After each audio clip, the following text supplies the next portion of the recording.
Assalamualaikum warahmatullahi wabarakatuh.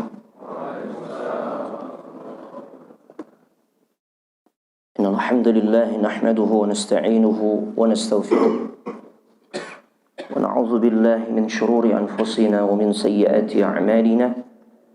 Man yahdihillahu fala mudilla lahu wa man yudlil fala hadiya lahu. Ashhadu an la ilaha illallah wahdahu la syarika lahu wa ashhadu anna Muhammadan 'abduhu wa rasuluhu la nabiyya ba'dah. Allahumma salli wa sallim ala hadzal nabiyil karim wa ala alihi wa ashabihi ajma'in. Ya ayyuhalladzina amanu ittaqullaha haqqa tuqatih wa la tamutunna illa wa antum muslimun.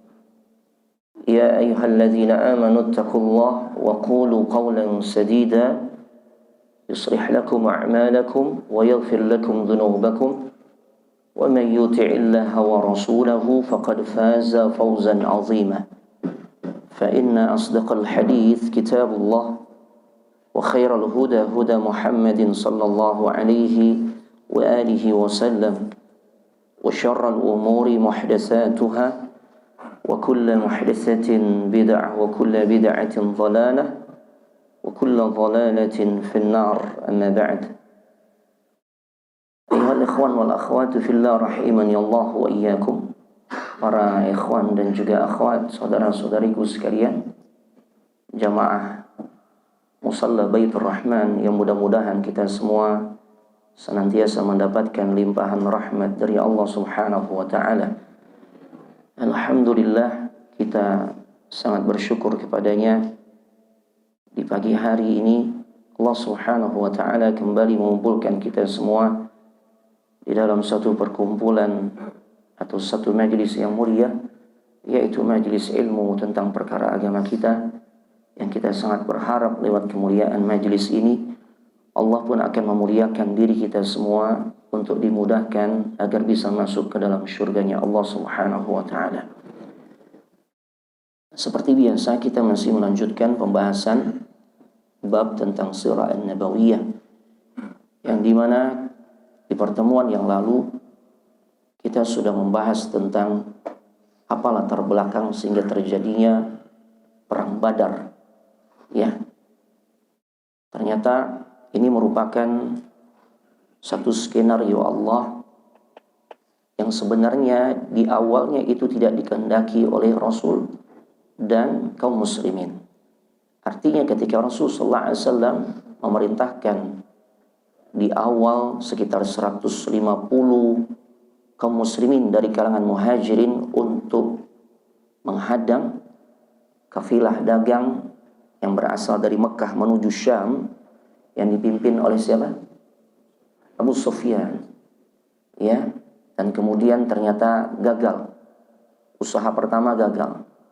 Begitu pula ketika disusun rencana kedua, ya, tentunya setelah selesai urusan dagangnya Abu Sufyan bersama kafilahnya di Syam, tentu dia akan balik ke Mekah dan nanti juga pasti akan melewati jalur yang dekat dengan kota suci Madinah. Makanya Rasul kembali memerintahkan lebih besar lagi, ya, kalangan kaum muslimin yang tidak hanya berasal dari kalangan muhajirin, tapi juga dari kalangan Ansar. Ansar turut serta di dalamnya. Bahkan, ya, orang-orang Ansar lebih mendominasi, ya, di antara barisan, ya, sekumpulan kaum muslimin yang berjumlah sekitar 313 sampai 319. Karena di sini terjadi, ya, perbedaan pendapat di kalangan para ulama. Kalau riwayat yang masyhur memang 313. Ada juga sebagian, bahkan di sini Syekh Safiur Rahman Mubarakfuri, ya, menyebutkan angka 317, ya, atau 313 atau 317.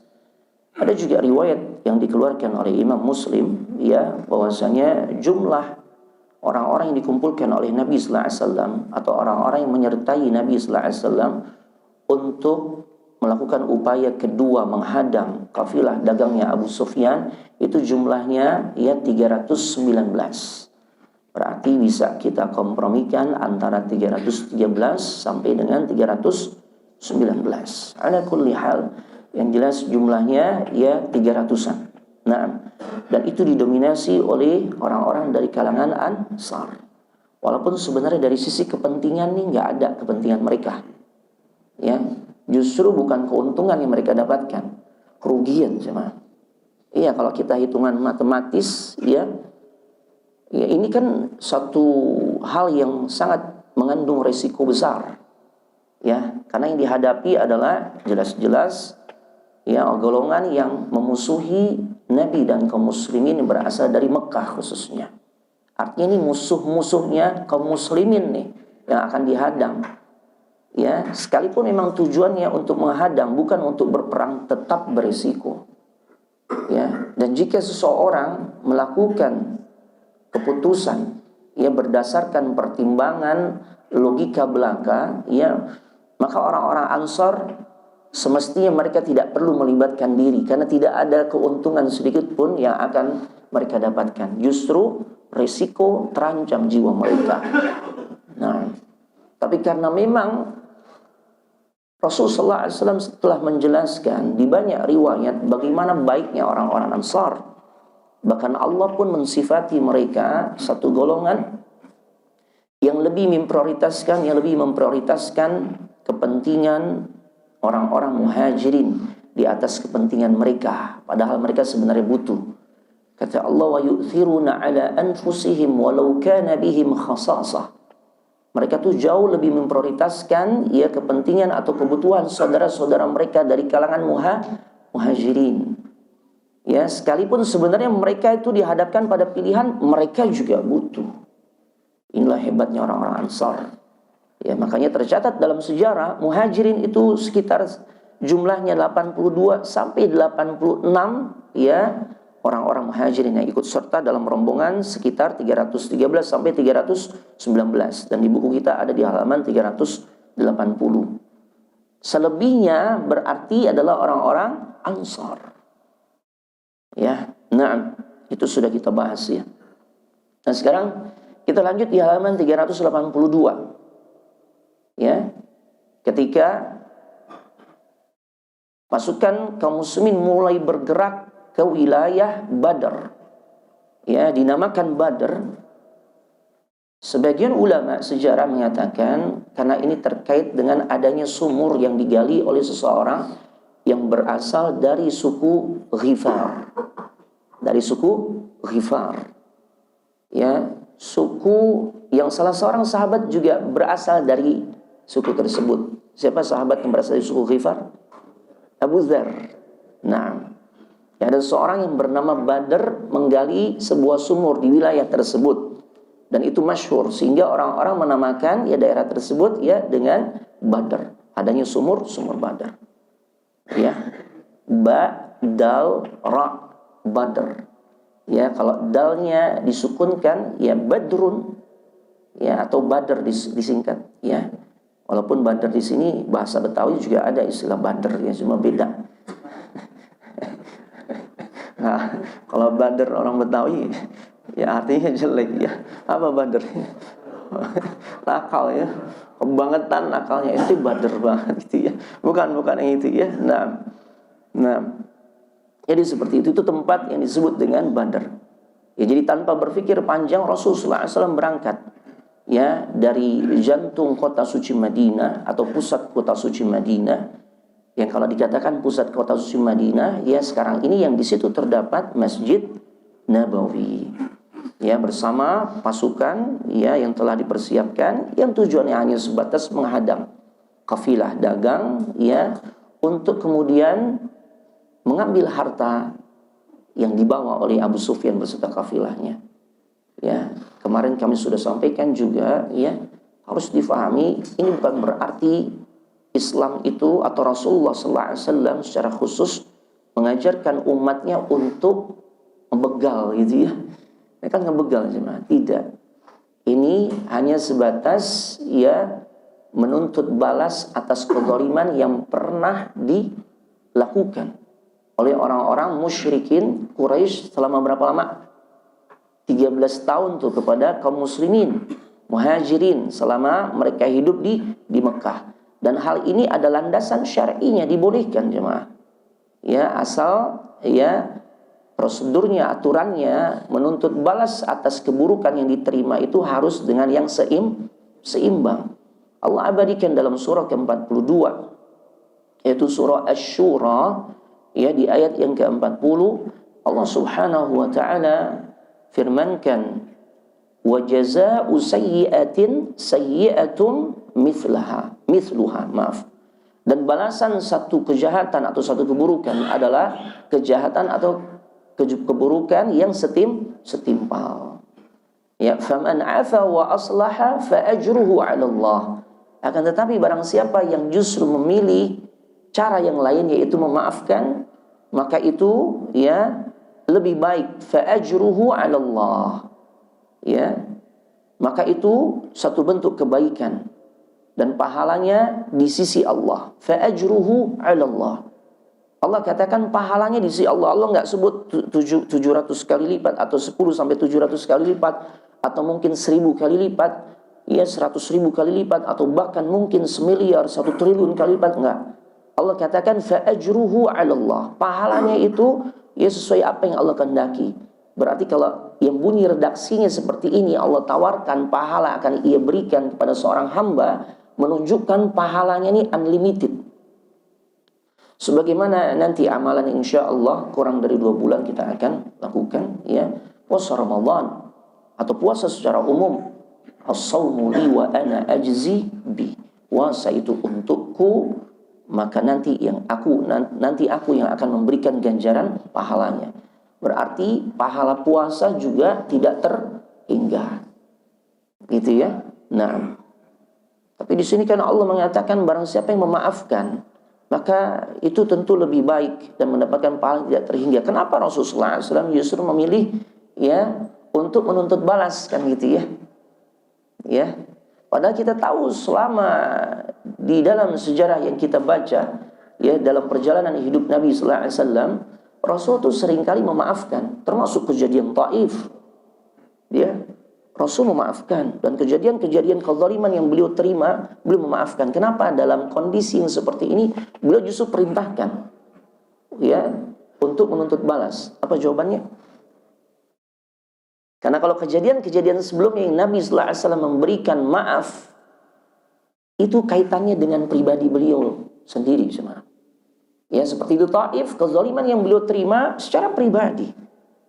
Ya, adapun ada yang memang juga merasakan dampak kezaliman dari orang-orang Taif, cuma satu sahabat yang bernama Zaid ibn Al-Harithah. Ya, Rasul kalau menyangkut urusan pribadi beliau memaafkan, tapi kalau menyangkut hak kaum muslimin beliau tidak mengambil jalan untuk memaafkan, karena ini menyangkut hak-hak orang yang terzalimi. Nah, ya, makanya ya ayat ini ya menjadi dalil Rasulullah SAW memutuskan untuk ya menuntut balas atas kezaliman yang diterima oleh kaum muslimin selama mereka hidup di Mekah. Ya, wa jazaa'u sayyi'atin sayyi'atun mithluha. Balasan suatu kejahatan adalah kejahatan yang setimpal. Dan kalau diukur secara ya matematis, ini pun belum setimpal. Ya, karena kaum muslimin bersama Rasulullah SAW dizalimi 13 tahun. Ya, sedangkan ini kan baru upaya pertama, setimpal. Ya, jadi ini perlu difahami agar jangan sampai ada kesan atau ada pemahaman ya bahwasanya Islam mengajarkan kekerasan. Islam mengajarkan ya pemeluknya untuk merampas harta milik orang lain. Tuh. Salah cuma. Ya, nah. Jadi Rasulullah SAW sudah mulai bergerak meninggalkan pusat kota suci Madinah, dan beliau bersama kaum muslimin berjalan melewati jalur utama, ya, mengarah ya menuju Mekkah, hingga tibalah di satu sumur yang bernama Sumur Ar-Rawha. Ya, nah, beliau mengambil jalan yang tidak biasa. Ya, beliau mengambil jalan ke arah kanan, yang biasanya tuh kalau menuju Mekah ambil jalur arah kiri. Ya, ini diantara bentuk strategi yang memang beliau terapkan. Akan tetapi, ya ternyata upaya penghadangan yang kedua pun tidak berhasil.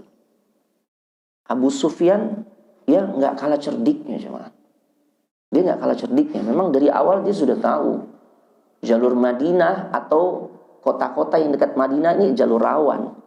Karena itu adalah pusat kekuatan kaum muslimin. Yang di situ ada Rasulullah SAW. Ya, dia pun sudah tahu. Ya makanya ya gesit nih. Abu Sufyan gesit. Dia mengambil jalur-jalur yang lain yang pada akhirnya ternyata pun upaya penghadangan kedua nggak berhasil cuma. Di sini kita bisa mengambil hikmah. Rencana Allah itu tentu ada hikmah yang lebih baik ya untuk kita rasakan ya, atau dampaknya untuk kita bisa ya rasakan itu tentu kaitannya dengan rencana Allah yang lebih baik, sekalipun ternyata hal itu sebenarnya nggak sesuai dengan apa yang sudah kita rencanakan. Nabi sallallahu alaihi wasallam merencanakan upaya penghadangan kedua, berharap berhasil, tapi kan ternyata nggak berhasil ya. Dan upaya kedua ini tujuannya hanya sebatas untuk menghadang dan mengambil harta dari kafilah dagangnya Abu Sufyan. Tidak ada sama sekali untuk tujuan berperang. Tapi ternyata Allah merencanakan hal yang lain.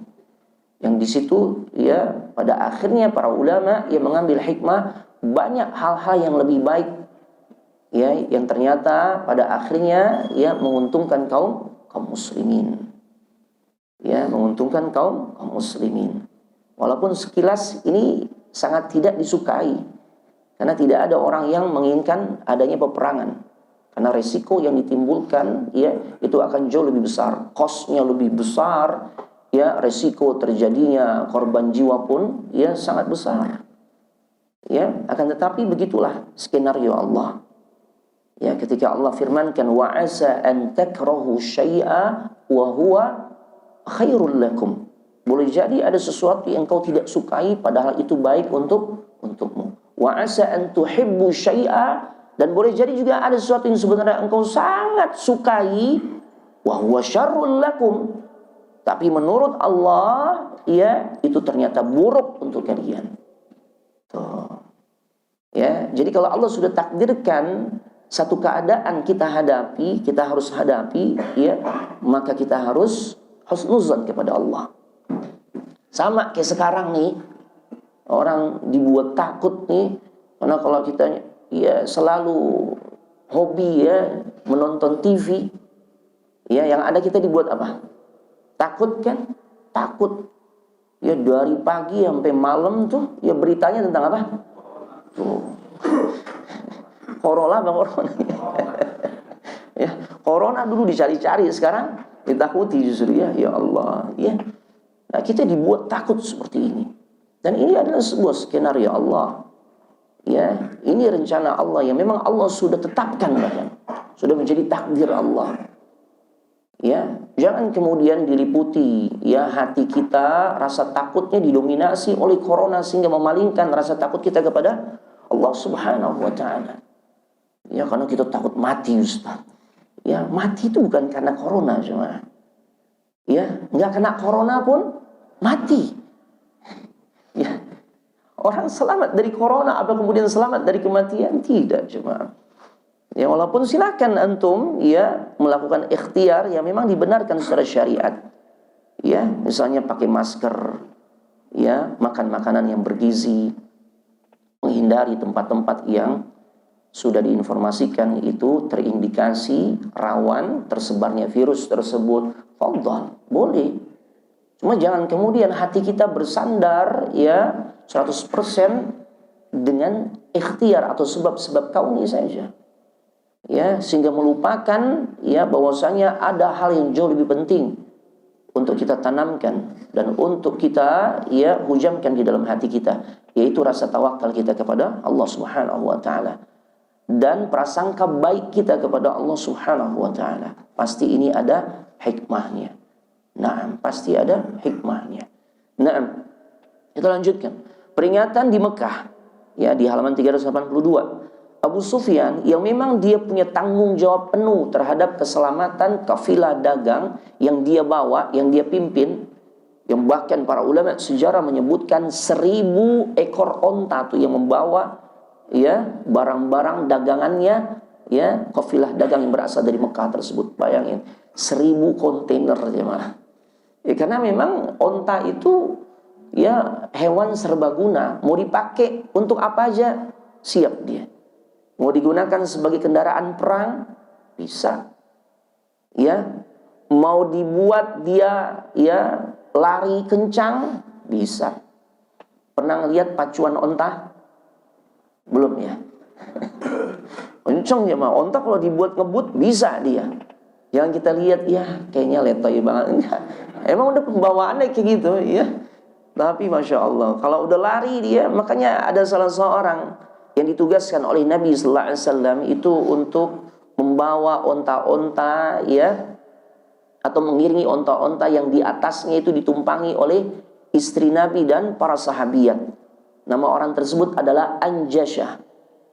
Anjasyah ini piawai itu. Kalau mau bawa onta dia bisa kendalikan. Mau cepat maka dia biasanya sambil bersyair. Dan syair-syair yang dia ungkapkan adalah syair-syair pembangkit semangat. Ontanya pun semangat, ngacir gitu ya. Kalau dia buat syair-syair yang sendu gitu ya, maka ontanya lambat.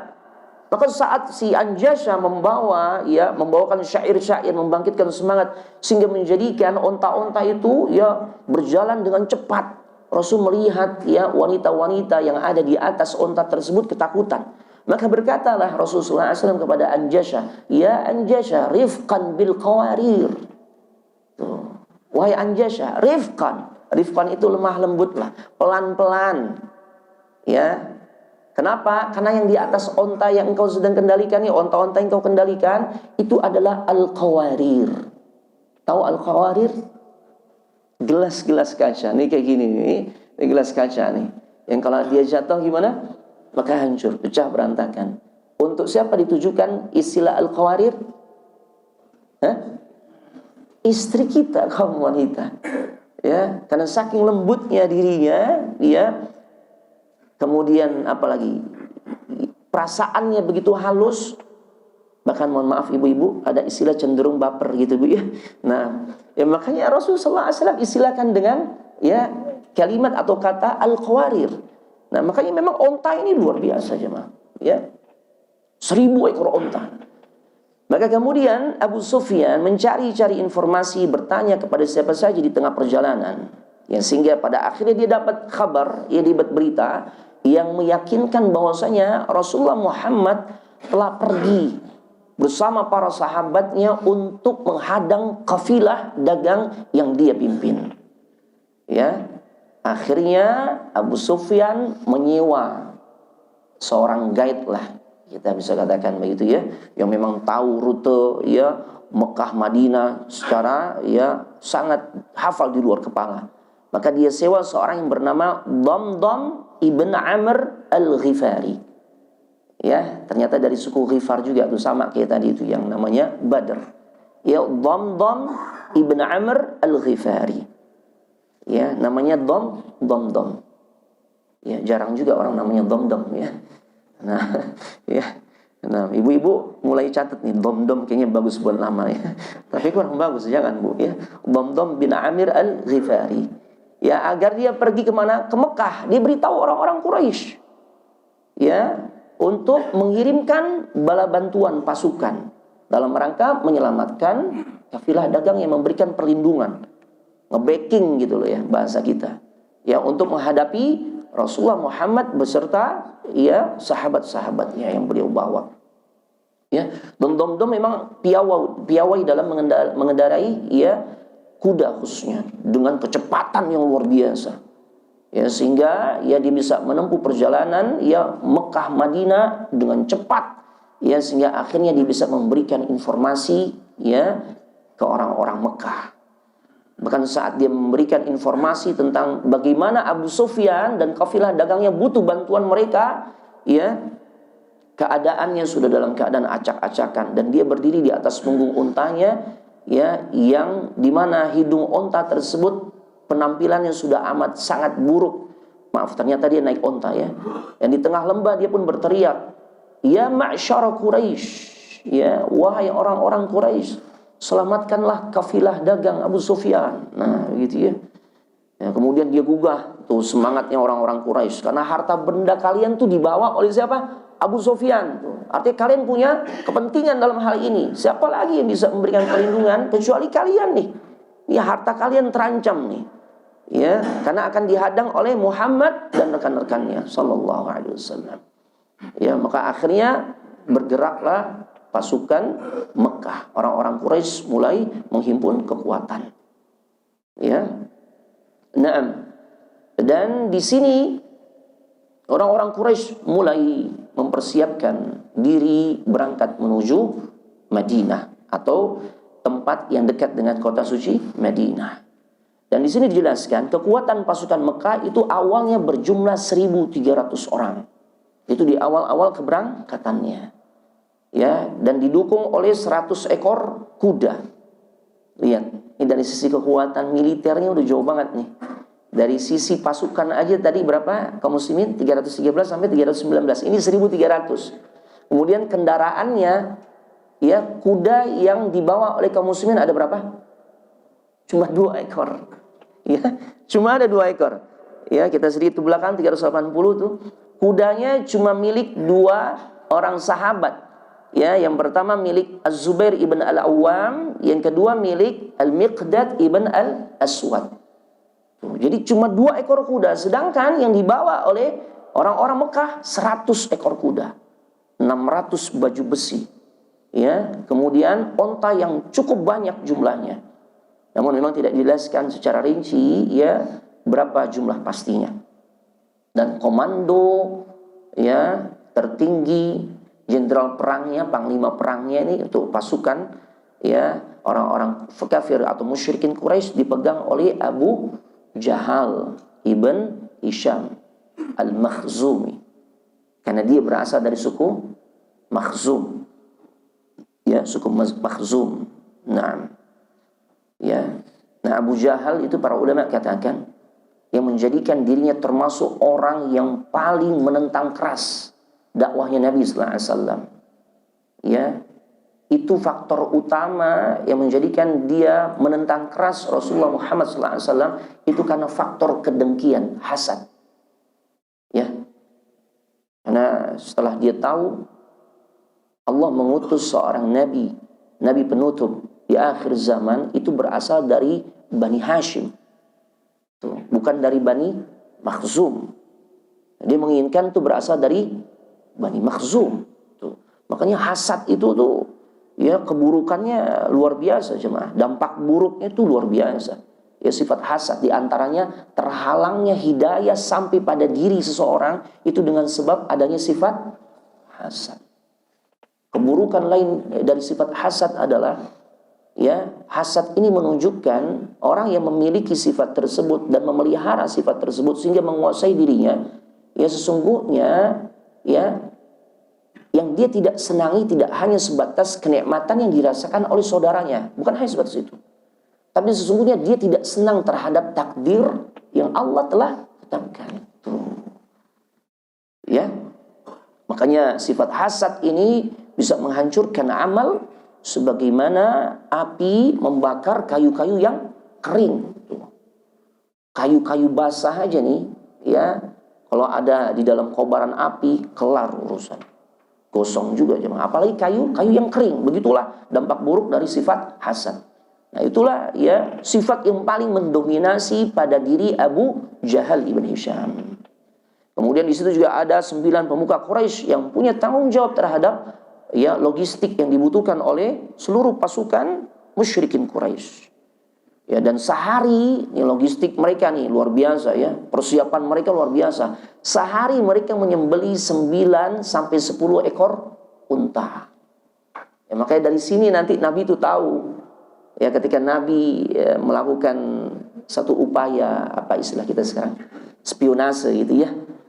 Melakukan upaya memata-matai gimana nih ya pasukan musyrikin Quraisy yang bergerak berapa banyak, kan Rasul juga belum tahu ya. Nah, di antaranya nanti Rasul mengetahui ketika beliau mengorek-ngorek informasi ya dari seseorang yang memang dia adalah bagian dari pasukan orang-orang musyrikin Quraisy yang sedang mencari air.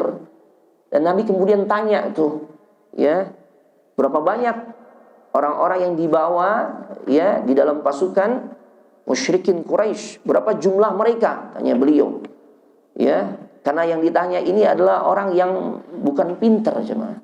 Dia mungkin hanya sebatas penggembala kambing, ya, orang-orang di pedalaman lah, yang memang dari sisi peradaban, dari sisi intelektual, ya, dia masuk kategori di bawah. Maka dia cuma bisa menjawab banyak. Berapa banyak nih pasukan musyrikin Quraisy, pasukan Makkah? Dia bilang banyak. Ya, tapi Rasulullah SAW orang yang cerdas, ya, terus, dan gaya memata-matai Nabi, menginterogasi Nabi itu tidak dengan kekerasan. Ya, saat Rasulullah SAW mencari data yang akurat tentang berapa banyak pasukan Mekah itu yang dikerahkan, ya, sebelumnya kalau kita loncat di halaman 390, ya, Rasul sebelumnya mengirimkan beberapa utusan untuk memata-matai pergerakan pasukan Mekah, musyrikin Quraisy. Ya, tugas ini diserahkan kepada 3 orang komandan muhajirin. Ada Ali bin Abi Thalib, ada Zubair ibn Al-Awwam, dan juga Sa'ad ibn Abi Waqqas. Ini 3 sahabat besar, jemaah. Ya, di antara 10 sahabat yang dijamin masuk surga. Ya, mereka berangkat menuju mata air Badar. Bertemu dengan 2 orang pesuruh yang tugasnya memang untuk mengambil air buat, ya, diperuntukkan, ya, bagi kebutuhan pasukan Mekah. Dan mereka langsung menangkap 2 orang pesuruh itu dan membawanya di hadapan Nabi sallallahu alaihi wasallam, ya, untuk diinterogasi. Ya, diinterogasi itu. Dan ternyata, ya, Nabi sallallahu alaihi wasallam sedang dalam keadaan salat. Wa kana yusalli. Beliau sedang dalam keadaan salat. Maka akhirnya mereka buat keputusan, mereka sendiri itu yang mengorek-ngorek keterangan dari 2 orang ini, 2 orang pesuruh ini nih. Ya.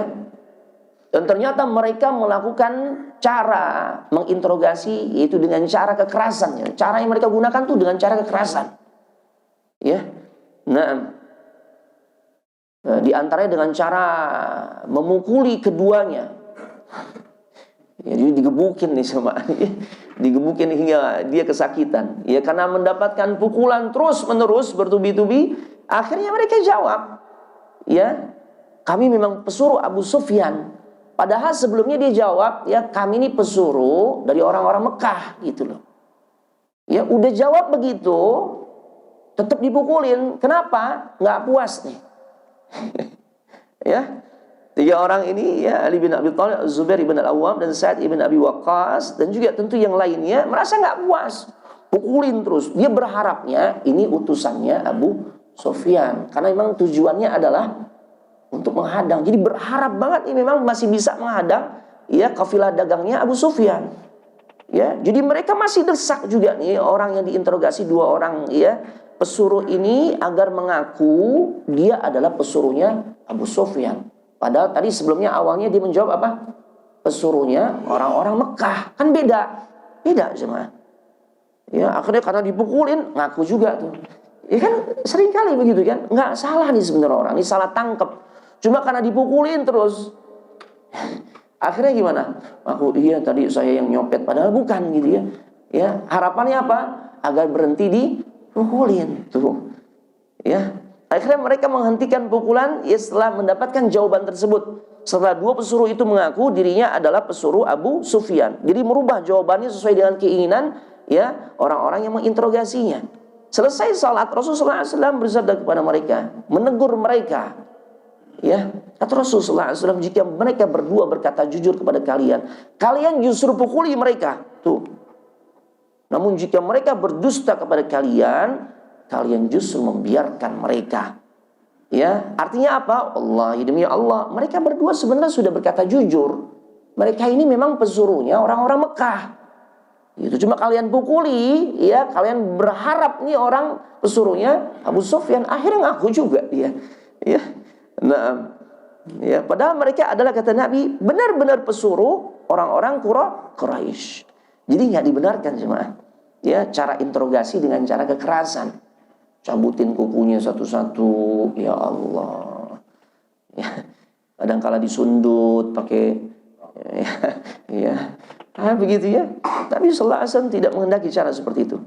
Maka beliau menggunakan kecerdasannya. Ya, maka beliau tanya, kabarkan kepadaku tentang posisi pasukan musyrikin. Pasukan Quraisy, ya. cerita kepadaku, kabarkan kepadaku, ya posisi mereka di mana. Maka dua orang ini akhirnya jujur. Mereka katakan, ya mereka berada di balik bukit pasir yang bisa engkau lihat jika engkau memandang ke arah al-udwatul quswa. Ya, artinya dua orang ini sampaikan informasi yang akurat nih. Ya, dia ada di balik bukit pasir tersebut yang disebut dengan ya atau ke arah wilayah yang disebut al-udwatul quswa. Akhirnya Rasul tanya, berapa jumlah mereka? Nah, karena kebodohan mereka cuma jawab, dua orang ini cuma jawab banyak. Ya. Akhirnya berapa tepatnya? Enggak tahu. Simple. Ini kan polos memang. Orang-orang bodoh yang seperti ini polos. Dan memang nggak bisa dipaksa. Nabi terus ya bertanya, mengorek-ngorek ya dengan pertanyaan-pertanyaan yang pada akhirnya nanti akan tersingkap tuh. Berapa jumlah pasukan ya musyrikin Quraisy? Nabi tanya dengan pertanyaan yang menunjukkan kecerdasan beliau. Ya, kalau engkau memang tidak bisa menjawab ya pertanyaan berapa jumlah pastinya, sekarang gini nih. Berapa ekor binatang yang mereka biasa sembeli setiap harinya? Ini kan buat logistik, buat makan sehari-hari ini. Akhirnya ya kalau yang seperti ini bisa jawab nih. Karena memang biasanya kalau urusan-urusan seperti ini mereka memang juga turut campur ya mengurusi. Ya maka dia katakan sehari paling tidak 9 sampai 10 ekor onta kami menyembelih untuk orang-orang Quraisy Mekah. Rasul sudah dapat jawabannya. Karena satu ekor onta peruntukannya bisa untuk ya 100 orang. Versi orang Arab. Kalau kita mungkin sekampung ya. Nah, iya. Ya karena dia satu ekor kambing, 3 orang kelar gitu. Kita kalau ngelihat ya makannya orang-orang Arab tuh ya Allah. Kambing 1 ekor tuh bener-bener 1 ekor di tengah nampan yang besar gitu ya. 3 orang aja cukup. Lap kelar sama. Yang ukuran kita nih ya Allah gimana ngabisinnya gitu ya. Nah, makanya ya Rasul tahu 1 ekor onta itu peruntukannya biasanya untuk 100 orang. Berarti kalau orang ini katakan 9 sampai 100 ekor sampai 10 ekor berarti sekitar 900 sampai 1000 pasukan. Masya Allah. Kecerdasan Nabi sallallahu alaihi wasallam. Ya. Kemudian Nabi korek lagi tuh, siapa pemimpin mereka? Ya, siapa yang memimpin mereka yang bergabung bersama mereka tuh? Ya, pemimpin-pemimpinnya, pemuka-pemuka Quraisy siapa saja. Maka di orang ini disebutkan ada Utbah dan juga Syaibah. Ya, Utbah dan Syaibah ibn Rabi'ah. Nanti itu yang akan duel ya melawan ya Hamzah, Ali bin Abi Thalib dan salah seorang sahabat lainnya. Jadi sebelum nanti perang massal tuh duel dulu cuma. Ya, duel 3 lawan 3. Ya, nanti anak akan jelaskan, kita akan sampai. Ya, kemudian kedua anak Rabi'ah, kemudian Abul Bakhtari ibn Hisham, Hakim ibn Hizam. Nah, Hakim masih dalam barisan orang-orang kafir nih. Ya. Ya, kemudian ada Naufal ibn Khuwailid, Al-Harith ibn Amir, kemudian ada Tu'aimah ibn Adi, An-Nadhr ibn Al-Harith, Zam'ah ibn Al-Aswad. Dan ya ada juga Abu Jahal ibn Hisham serta Umayyah ibn Khalaf. Nah, Umayyah ini mantan majikannya siapa nih? Bilal ibn Rabah. Tuh. Yang nanti dia mati di tangan siapa? Bilal. Dan beberapa orang lagi yang mereka sebutkan. Nah, ya. Taib. Nah, setelah itu Rasulullah SAW menghadap ke arah semua orang setelah bersabda, wahai semua orang, inilah Mekah yang telah mengantarkan jantung hatinya kepada kalian. Artinya isyarat-isyarat ya di mana Allah sudah memberikan informasi tentang kemenangan buat kaum muslimin. Ya, atau kecelakaan untuk orang-orang ya Mekah. Ya, seakan-akan mereka mengantarkan nyawanya ya ketika mereka berangkat untuk meninggalkan kota suci Mekah. Nah, ya, seperti itu jemaah rahimanallah ya. Kita kembali lagi. Ya, intinya ternyata tuh kafilah dagangnya Abu Sufyan berhasil lolos. Ya. Tadi halaman berapa? 382 ya. Nah, kemudian kita jelaskan, kita lanjutkan. Ketika pasukan Mekah bergerak maju, ya akhirnya pasukan Quraisy berangkat meninggalkan perkampungan mereka. Dan Allah pun mengabadikan ya peristiwa Ghazwatu Badr ini banyak ya terdapat di dalam surah ke-8, surah Anfal, cerita tentang perang Badar, yaitu Allah sebutkan di dalam surah ya Al-Anfal. Ya, nah di antaranya ketika mereka keluar dengan pasukan yang jumlahnya jauh lebih besar, dengan persenjataan yang lebih lengkap, ya, yang dimotivasi atas dasar keangkuhan. Allah abadikan dalam surah Al-Anfal ya di ayat keberapa? 47. Ya, ketika Allah katakan wala takunu kalladzina kharaju min diyarihim batara wari'a an-nas wa yasudduna an sabilillah. Janganlah kamu seperti orang-orang yang keluar dari kampung halamannya dengan rasa angkuh, tuh sombong.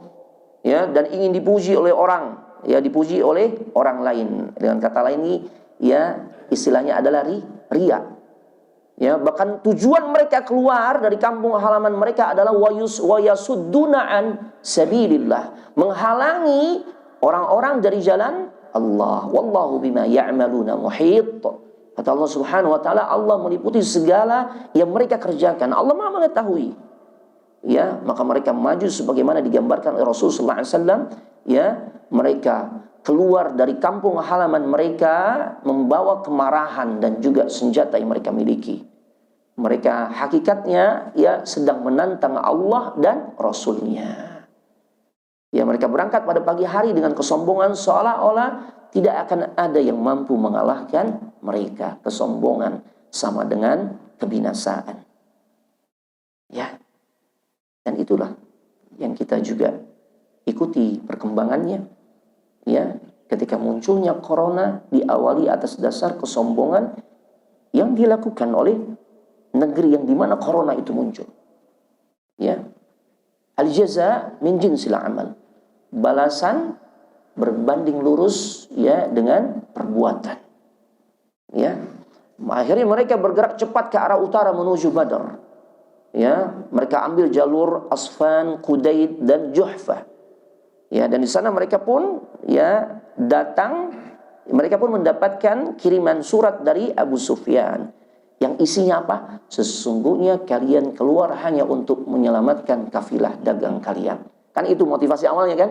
Nah, ya. Dan juga untuk menyelamatkan golongan-golongan kalian atau orang-orang kalian dan harta benda kalian. Lihat, Abu Sufyan katakan Allah telah menyelamatkan semuanya. Oh iya, kan rububiyahnya mantap ya. Akhirnya mereka tahu tuh yang menyelamatkan tuh Allah, ya. Yang memberikan rizki Allah, ya. Maka biasa mereka mengatakan tuh Allah menyelamatkan semuanya. Makanya nggak cukup seseorang dikatakan beriman cuma sebatas meyakini Allah tuh yang menguasai dirinya, menyelamatkan dirinya, tapi tanpa dibarengi dengan ya tauhid dari sisi ibadah. Karena mereka rusak memang dari sisi tauhid al-uluhiyah. Makanya mereka tidak layak disebut sebagai orang-orang yang beriman. Tetap melekat pada diri mereka ya sebutan orang-orang musyrikin. Allah telah menyelamatkan semuanya, karena itu lebih baik kalian balik lagi deh ke Mekah. Udah kelar nih urusan, kita udah selamat gitu lah. Ya. Ini kan kepintaran Abu Sufyan tuh. Kenapa? Kalau kalian lanjutkan bergerak ya, nanti berhadapan dengan Rasulullah Muhammad dan pasukannya, ini pasti akan mengandung resiko juga nih. Karena yang bersama Rasulullah Muhammad ini walaupun jumlahnya lebih sedikit dibandingkan kalian yang jumlahnya jauh lebih besar, tapi luar biasa semangat mereka untuk rela mati ya demi Allah dan Rasulnya, untuk Allah dan Rasulnya luar biasa jemaah. Ya, makanya Abu Sufyan katakan udah ya lebih baik kalian balik pulang. Ya, ini menunjukkan kepintaran Abu Sufyan di dalam menganalisa satu kondisi. Udah selesai kok. Kan tadi aku kirim dom seakan-akan begitu ya. Tujuannya apa sih? Untuk memberikan ya penjagaan terhadap kafilah dagang ini, jangan sampai nanti kita ini ya dicegat ya bahkan dirampas harta milik kita. Kan itu. Sekarang udah selamat, berarti udah selesai urusan. Balik ke Mekah. Tapi ternyata kepintaran Abu Sufyan dikalahkan oleh kebodohannya Abu Jahal. ya, kepintarannya Abu Sufyan dikalahkan oleh kebodohannya Abu Jahal. Ya kalau Abu Jahal kan pakai emosi cuma. Enggak, kita kalau udah bergerak nggak boleh balik lagi. Ya, nggak boleh balik lagi. Ya, makanya di sini kan terjadi kebimbangan di tengah-tengah pasukan Quraisy, pasukan Mekah, ya, musyrikin Quraisy. Di halaman 385 setelah menerima surat dari Abu Sufyan, ya sebenarnya sudah terbersit di hati mereka keinginan pasukan Mekah untuk balik lagi pulang. Tapi dengan sifat angkuh sombong, ya, dan bahlulnya Abu Jahal, dia berkata, demi Allah, tuh, demi Allah lagi, wallahi, biasa cuma. Makanya jangan terlalulah kita nih terlalu cepat meyakini, oh ini benar ini ustadz nih, ya atas izin Allah tuh, kalau melakukan pengobatan atas izin Allah, saya bisa melihat nih Anda diganggu nih, ternyata kan dukun kan, dukun nggak? Coba nggak usah Anda sebut namanya, udah paham gitu ya, paham kan? Modalnya apa sih? Atas izin Allah tuh. Soalnya baru dapat postingannya gitu ya. Anda baru dapat kiriman WA, nih Ustaz gimana Ustaz? Ya udah gampang, itu udah jelas-jelas. Ya ini dukun berkedok Ustaz. Ya atas izin Allah saya diperlihatkan tuh, gitu ya. Ya, padahal dia sedang bersekutu dengan bangsa jin. Ya, ini sama nih, jangan tertipu nih kalau orang ngomong wallahi wallahi. Apalagi kalau antum ya menjalin hubungan bisnis.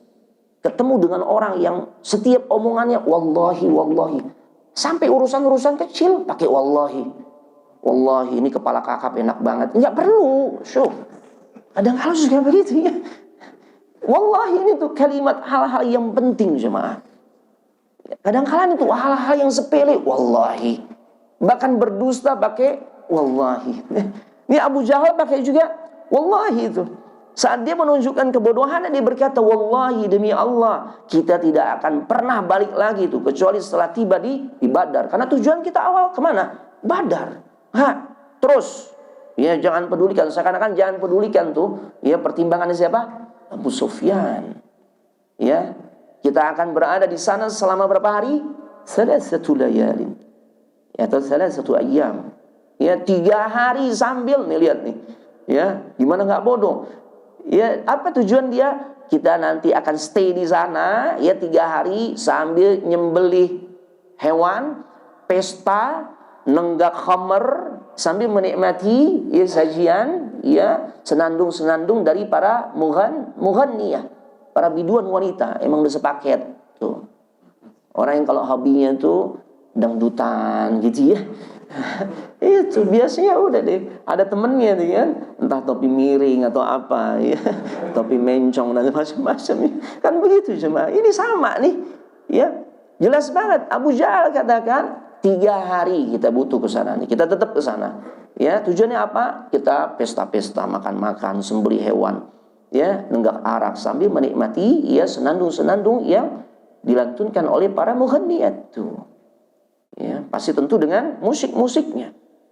Ya, agar semua bangsa Arab mendengar apa yang sedang kita lakukan. Tuh, kesombongan, riya. Ya, sekaligus riya juga di sini. Dan bagaimana perjalanan serta kekuatan kita sehingga mereka tahu tuh bagaimana kuatnya kita. Sehingga mereka senantiasa ya takut atau gentar saat berhadapan dengan kita. Tuh, kesombongan semua jangan. Ada seorang dari kalangan mereka juga nih, ya, yang turut serta di dalam 1.300 pasukan tersebut yang namanya Al-Akhnas ibn Syariq. Dia katakan, bahkan dia sudah sarankan Abu Jahal, kita balik aja.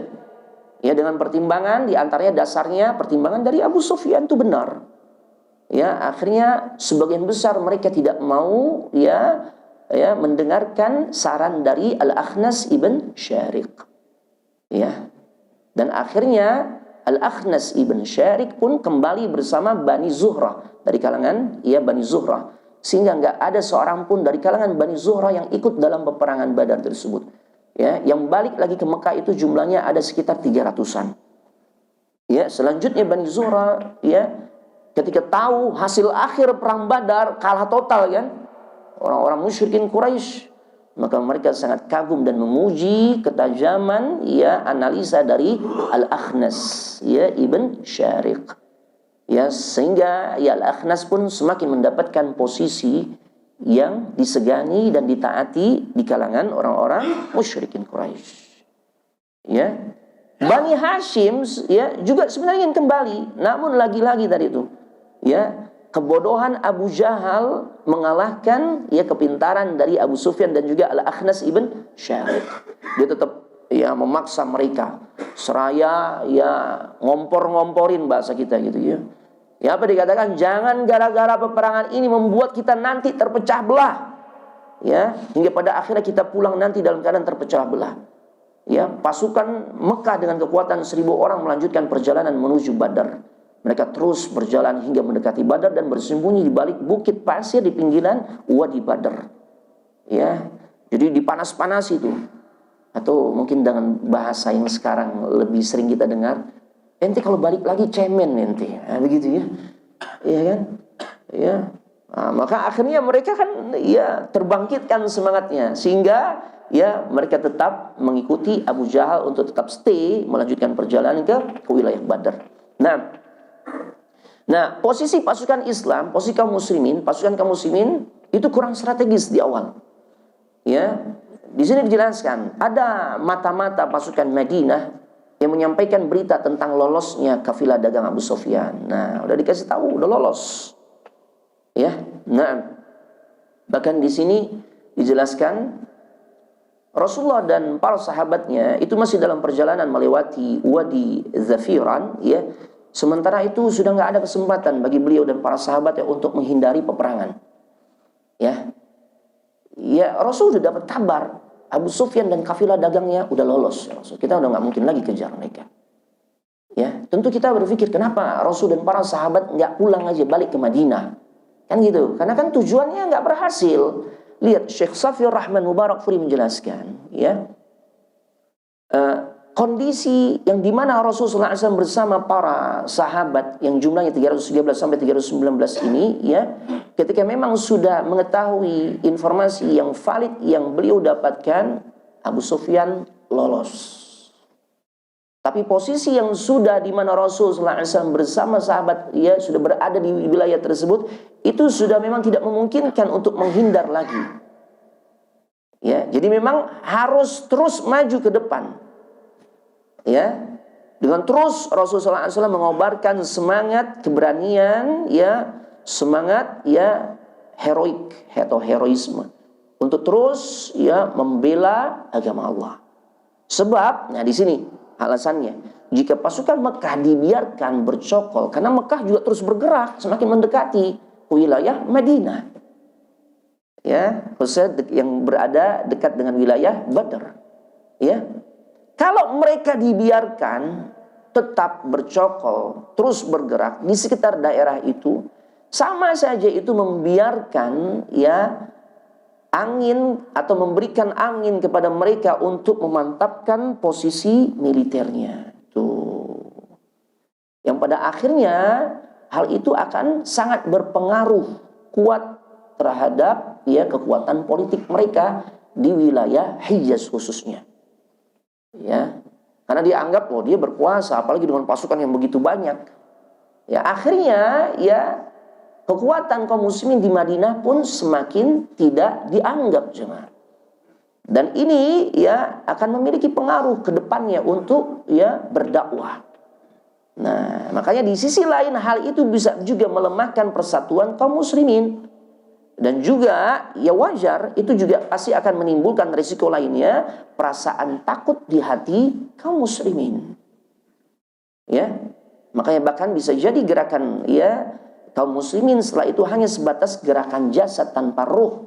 Ya kenapa? Karena daerah-daerah atau wilayah-wilayah strategisnya telah dikuasai oleh kekuatan orang-orang musyrikin Quraisy. Semakin merasa, semakin ya menjadi ya tidak memiliki kekuatan akhirnya kaum muslimin. Nah, jadi maka pada akhirnya memang harus bergerak. Tapi Rasulullah SAW tidak memutuskan secara sepihak. Inilah hebatnya Nabi SAW. Menghadapi keadaan segenting itu, ya Rasulullah SAW ya tetap mengedepankan konsep bermusyawarah. Padahal wajar gak kalau Rasul sendiri yang memutuskan? Wajar. Ya karena beliau adalah seorang pemimpin, beliau seorang utusan Allah, sangat wajar. Ya. Tapi tetap musyawarah itu lebih baik, jemaah. Nah, kita kadang kedudukan kita juga orang biasa, ya, tidak memiliki jabatan-jabatan strategis, ya. Akan tetapi kadangkala tindakan kita, ya, banyak yang didasari atas dasar apa? Emosi belaka, jemaah. Tidak atas dasar pertimbangan, ya, lewat musyawarah yang dilakukan, ya. Ini sangat keliru, jemaah. Ya, makanya kemudian Rasulullah SAW membentuk satu majelis permusyawaratan, tuh MPR istilahnya, ya. Makanya banyak istilah-istilah yang ada di negeri yang kita cintai itu memang terambil dari bahasa Arab. Ya, majelis permusyawaratan rakyat. Itu semuanya majelis bahasa Arab. Permusyawaratan, musyawarah bahasa Arab. Rakyat bahasa Arab. Ra'iyah. Ya, cuma orang Indonesia kan susah ngomong ra'iyah gitu, jadi rakyat gitu cuma. Itu semua terambil dari bahasa Arab, cuma menunjukkan, ya, kedekatan kita dengan, ya, bahasa Arab ini luar biasa, cuma. Ya, makanya dalam majelis ini beliau mengisyaratkan posisi mereka yang harus dipertaruhkan secara mati-matian. Kaum muslimin harus mempertaruhkan ini. Ini posisi yang menentukan bagaimana ke depannya, masa depan kaum muslimin ini ditentukan dari sekarang nih. Ya. Nah, tapi Rasul tetap mengedepankan, ya, konsep bermusyawarah. Makanya Rasul membuka kesempatan kepada semua orang yang hadir saat itu untuk mengemukakan pendapatnya. Makanya pada saat itu ada sebagian di antara mereka, ya, ini manusiawi, yang nyalinya ciut. Bayangin, kekuatannya kalah 3 kali lipat kan? Ya, 1:3, 300-an berbanding hampir 1000. Atau sebagian ulama katakan 1000 lebih. Ya, tapi riwayat yang lebih kuat itu tidak sampai 1000, sekitar 950-an atau bahkan lebih, nggak sampai 1000. Tapi tetaplah kekuatan kaum muslimin kalah, jemaah. Tetap posisinya, ya, 3:1, jemaah. Ya, makanya muncul tuh, ya, di antara kaum muslimin ada di antara mereka yang nyalinya kemudian mulai ciut, takut tuh untuk terjun di medan pertempuran.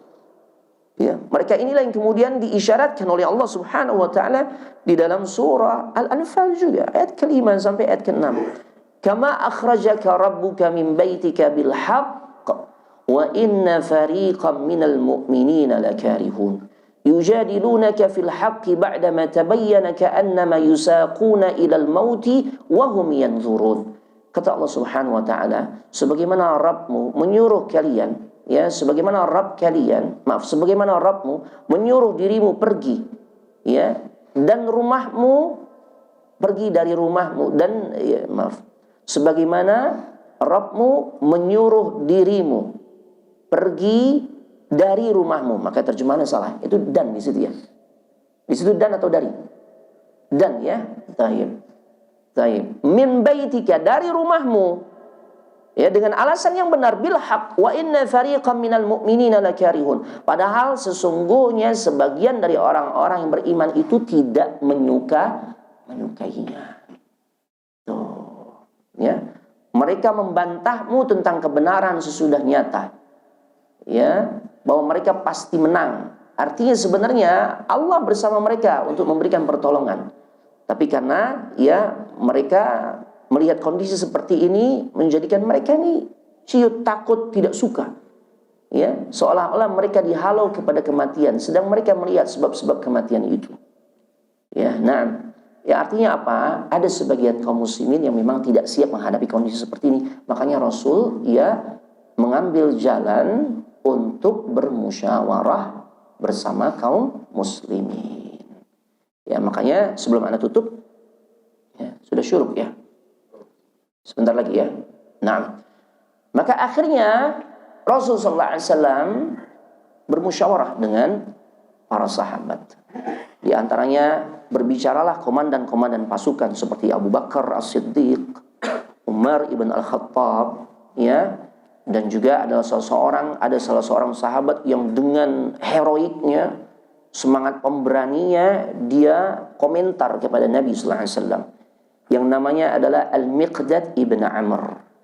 Ya, dia berdiri seraya berkata, ya, kepada Rasulullah sallallahu alaihi wasallam. Ya. Apa yang beliau katakan? kepada Rasul sallallahu alaihi wasallam. Beliau berkata, "Ya Rasulullah, demi Allah, majulah terus ya Rasul. Ya, majulah terus seperti yang memang diperlihatkan Allah kepada Anda." Ya, kalau tadi kan Rasul memang mengatakan, ya aku sudah melihat bagaimana ya jantung-jantung warga Mekah mereka telah hadirkan ya ke tempat ini. Ya, seakan-akan mereka mengantarkan nyawa mereka, begitu jemaah. Ya, kan itu artinya Allah sudah perlihatkan kepada Rasulullah SAW. Allah sudah perlihatkan kepada diri Anda ya Rasulullah. Kami pasti akan tetap bersama Anda ya Rasulullah. Tuh, ini luar biasa jemaah. Ini perkataan dari sahabat ya Miqdad ibn Amr yang menunjukkan pembelaan para sahabat terhadap diri Nabi sallallahu alaihi wasallam. Beliau katakan, "Imdi lima arakallah fanahnu ma'aka." Tuh.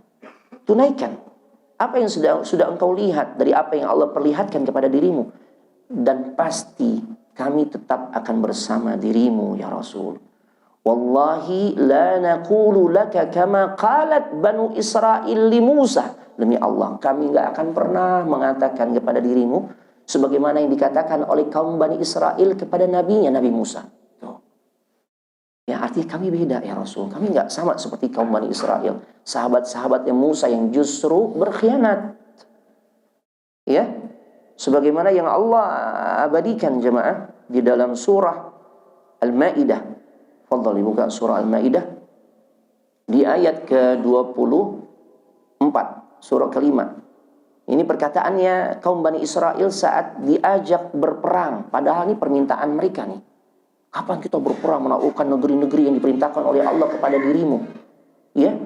Ternyata saat Nabi Musa perintahkan, sudah turun perintah dari Allah untuk kita berperang, ya. Ketika Allah Subhanahu wa taala firmankan dalam surah Al-Maidah ayat 24, ya. Mereka berkata, ketika Nabi Musa perintahkan untuk berperang, apa yang mereka katakan? Qalu ya Musa inna lan nadkhulaha abada madamu fiha. Ya. Mereka berkata, wahai Musa, sampai kapanpun kami tidak akan memasuki ya negeri tersebut yang engkau diperintahkan ya untuk menyampaikan kepada kami agar kami berperang melawan mereka. Enggak. Kami tidak akan mau masukinya. Selama penghuni negeri tersebut, penduduknya masih ada, kami enggak akan mau ya masuk ke negeri tersebut untuk memeranginya. Kemudian mereka berkata kepada Nabi Musa, "Fadhhab anta wa rabbuk faqatila inna hahuna qa'idun." Dia katakan kepada Nabi Musa, ya, udah engkau sendiri saja. Engkau saja bersama Rabbmu berdua tuh. Ya, pergilah engkau bersama Rabbmu untuk berperang.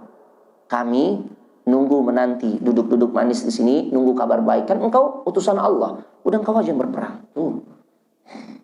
Miqdad katakan apa? Ya, kata Miqdad, kami tidak akan seperti wallahi la naqulu laka kama qalat Banu Israil li Musa.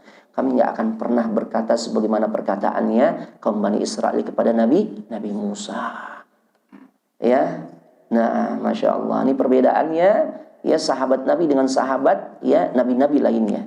Ya, sahabat Nabi Muhammad SAW adalah orang-orang yang paling setia dan loyal kepada nabinya. Fawalladzi ba'atsaka bil haqq law sirta bina ila bi rabbikal ghamad.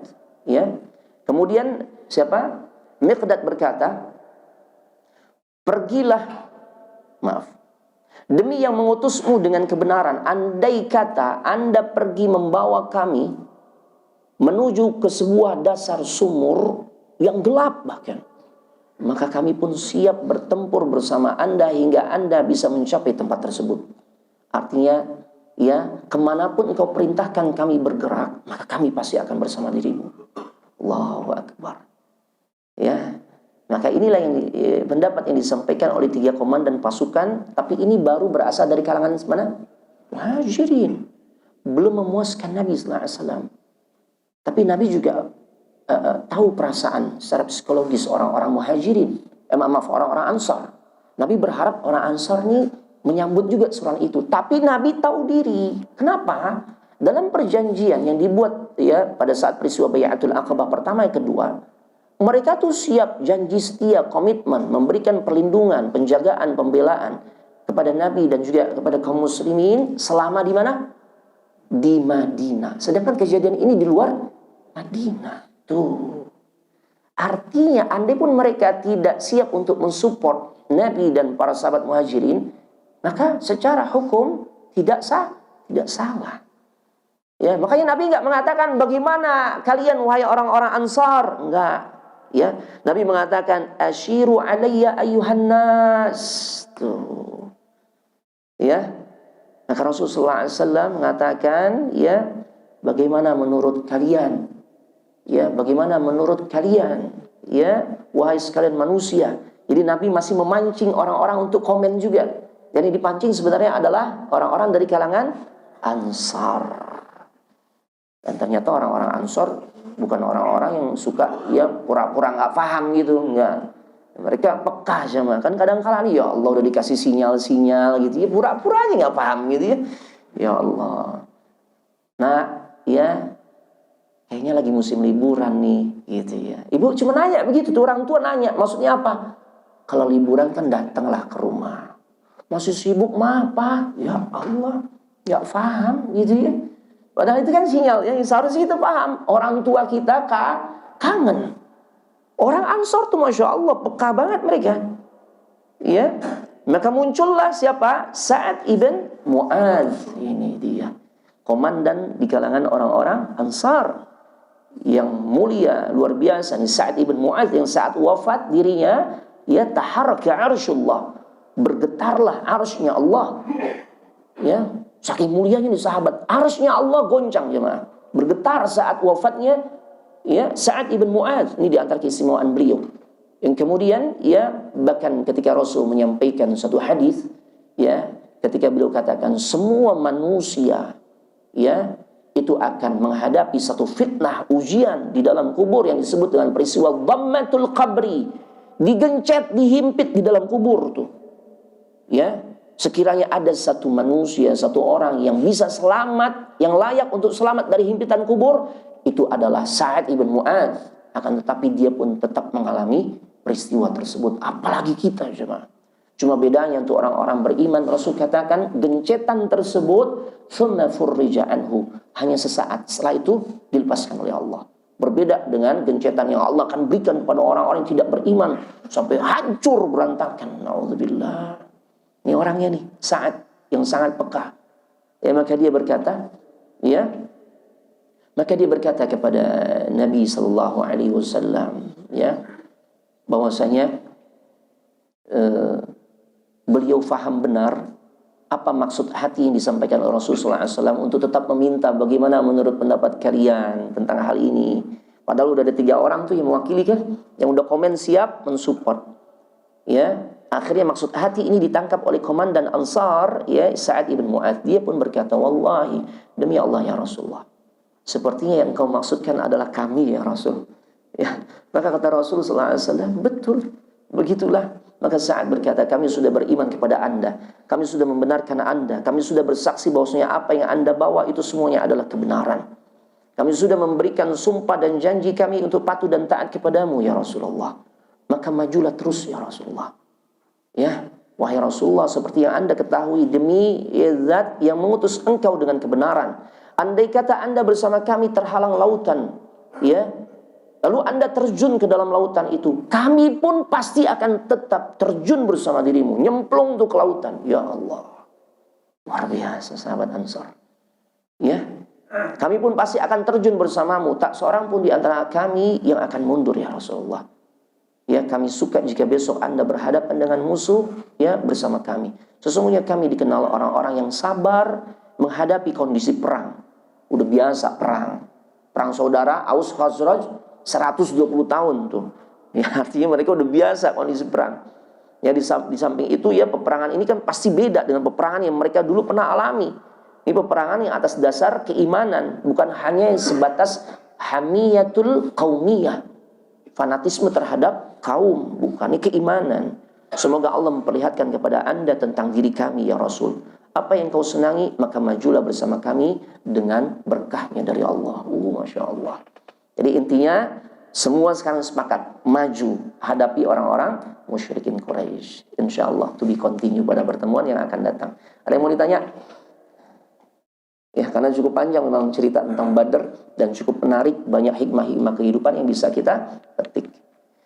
Nah, jika tidak ada maka kita cukupkan sampai di sini, ya.